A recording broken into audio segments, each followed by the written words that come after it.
In just a few hours, a rare heavenly event will take place. The Lord has been speaking in the Spirit about this event in the past few weeks, and I believe He has made certain details clear on the matter. We will be seeing a super blood wolf moon or lunar eclipse tonight starting at 11:41. The Lord declared in Genesis 1:14 that the heavens were created for the differentiation of times and seasons, but also for signs. So keep that in mind as you watch this video. Let's break the name of this rare celestial event down and see why each of the words naming it are important. The first word is super. Since the moon will seem 14% larger and 30% brighter than the average moon due to its closeness to the Earth, this could mean that an in-your-face event will take place and will be very hard to miss. The next word is blood. Not only does blood represent something ominous as it is, like death or war, but we will see more than just a red color this time. This moon will also have an orange tint to it, which could be seen as fire or judgment. That said, both blood and fire have their positive connotations as well, such as life and refining respectively, so it could also go both ways. The next word is wolf. This time period between January and February is typically breeding season for wolves, so they tend to howl longer and in larger packs during these months, hence wolf in the name of this unique moon sighting. This also links up to the original name of the devil, which is not Lucifer. Lucifer was a Latin name used to replace his real name as they translated and Latinized the Holy Scriptures. His real name is Hillel, just as Michael is transliterated from Michael and Gabriel from Gabriel. The devil's original name shouldn't have been replaced by Lucifer and should have just been left in its original form as intended. This is important because the original English translation of the verse where we find Lucifer should have read as such: "How art thou fallen from heaven, O Hillel, son of the howling morning." By the way, howling, or yalal, is part of the original Hebrew text, but has been generally omitted by most Bible translations. Now, hail in Hillel comes from halal, which literally translates to shine, to make a show, or to boast in a celebratory fashion, much like a parade. So needless to say, the fact that Hillel wanted to replace the Father and sit in the highest seat in the universe is indicative of his prideful, showy, self-centered nature. So, since it'll be a showy moon and a louder, longer howling than usual will take place, it's logical to assume this wolf moon has a direct connection to something concerning the devil that will be publicly seen or known.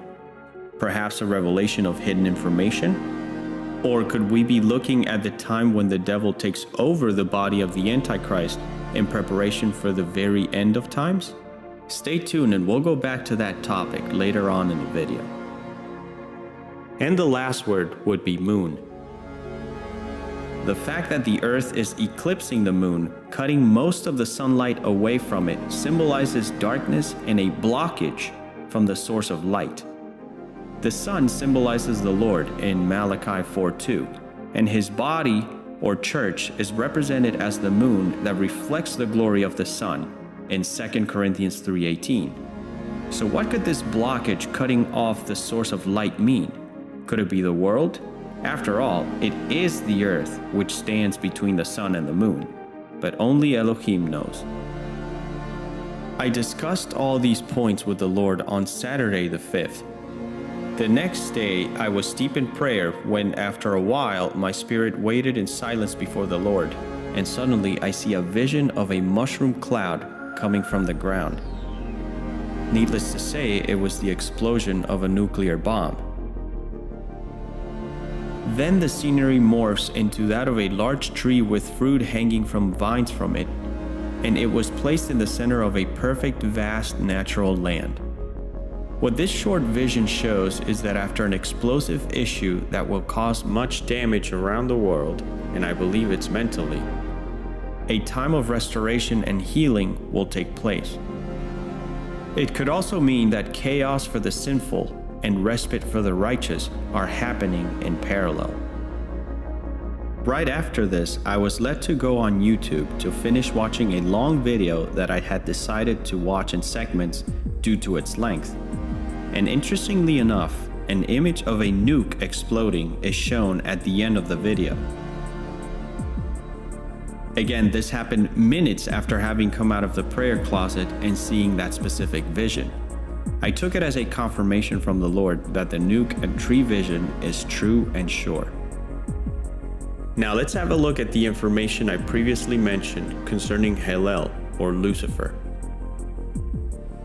Not long after that last confirmation, I was led to another video that oddly showed up in my YouTube recommendation feed, where this rebellious god, who is a very powerful one that happens to hate all intelligent life forms, returned to the present world out of a cracked red moon or red planet right after a barrier or veil was broken. This god also happened to have betrayed the divinity above, where he came from, and descended to the lower realms to wreak havoc, much like the first fallen angel. On top of this, that was the last scene in the episode, and the name of the next arc in the series is Dawn of War. Minutes later, I walk in on the Avengers Infinity War movie, nearing the end, where the main villain arrives on Earth to acquire more godlike powers in order to fulfill his perfect, ideal, balanced universe by wiping out 50% of the total population of the cosmos. Now again, both of these characters belong to powerful heavenly races that resided above mortals, but similarly, both Zamasu and Thanos disagreed with the views held by the beings they lived with. If that's not a direct correlation to Hillel, or Lucifer, as we also know him, nothing is. On top of that, Zamasu is a character created in Japan, and Thanos is created in America. So one of the most obvious historical connections between America and Japan was brought to my attention, and obviously that is Hiroshima. So this gives us yet another confirmation connecting the upcoming lunar eclipse, the vision the Lord showed, and the devil himself via these characters in some kind of event as massively destructive as a nuclear bomb. And by the way, Thanos attacked his home planet Titan via nuclear bombardment with an army of villainous aliens. And also, the same day that we are seeing this rare blood moon in America, Israel will be celebrating a minor holiday called Tu B'Shvat for the purpose of planting trees. All these confirmations are a mathematical impossibility. So these back-to-back confirmations ascertain that something big concerning the devil himself and a descent to earth of some kind will take place in the spiritual realm, but it will greatly affect life on earth, both negatively and positively, if we go by the vision. In retrospect, our God-given victory against the ancient evil taking advantage of the world through the deep state began last Christmas, as you can see in our previous videos, and it will continue on even if we see nothing obvious happen come this rare blood moon event. It could be just a sign of things to come, or maybe just the beginning of these things. Nevertheless, there's a certain ominous tone to it given the many confirmations the Lord has shown concerning Hillel and other things, just after praying for this. So I urge you to lift this issue up in prayer yourself and see what the Spirit tells you on the matter. Thank you for watching, and keep your eyes on the skies, because I believe the Lord has even more awesome events to show as the year passes. Be blessed and shalom.